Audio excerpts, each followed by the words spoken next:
ঠোঁট সব সময় শুকনো থাকে কেন? মানে কি বলতে চাস তুই? আরে রাগ করিস কেন? না, তুই কি বললি? আবার বল। না মানে তোর ঠোঁট সব সময় শুকনো থাকে, তাই বললাম। লিপস্টিক ছাড়া আর কি। তুই কি অন্য কিছু মিন করেছিস? আরে না গাধি, আমি এমনি বললাম। এই 2 ঘন্টা যাবৎ বসিয়ে রেখেছিস কি এই কথা বলার জন্য? তুই এত বেরকিস কেন রে? আমি এই রকমই, বুঝলা চান্দু? না বুঝলে চল ফুট। আচ্ছা, তোর কখনো শীতের সকালে লাল পাড়ের সাদা শাড়ি পরে হাঁটতে ইচ্ছা হয় না?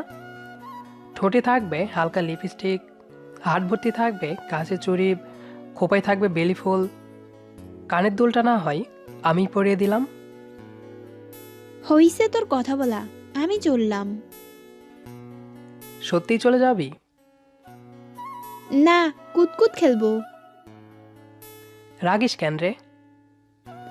তোর মতো পাগলের কথা শুনে কি আমি হাসবো রে? আচ্ছা যা, তোকে মনে হয় ডিস্টার্ব করলাম। সত্যিই যাব। হুম, যা, আর আসিস না।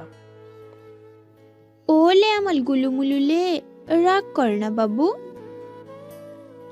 যেতে বলেছি, যা, বেশি বকবক করবি না। 100 বার করব, তোর কি? কিরে, কি হলো? আচ্ছা বাবা, সরি। এই যে তোর পাশে বসলাম, বল কি বলবি? মুড নেই বলার।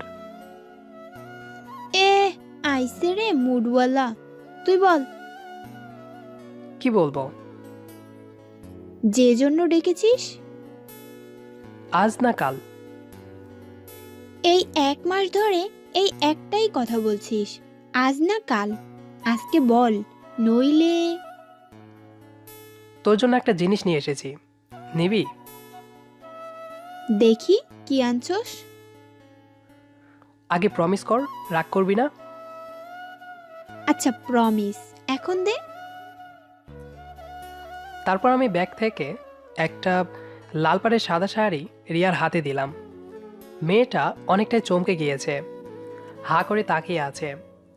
চেহারায় রাগী ভাব নিয়ে বলল, এটা কার জন্য? তোর বউয়ের বুঝি? না, তোর জন্য। আমার জন্য?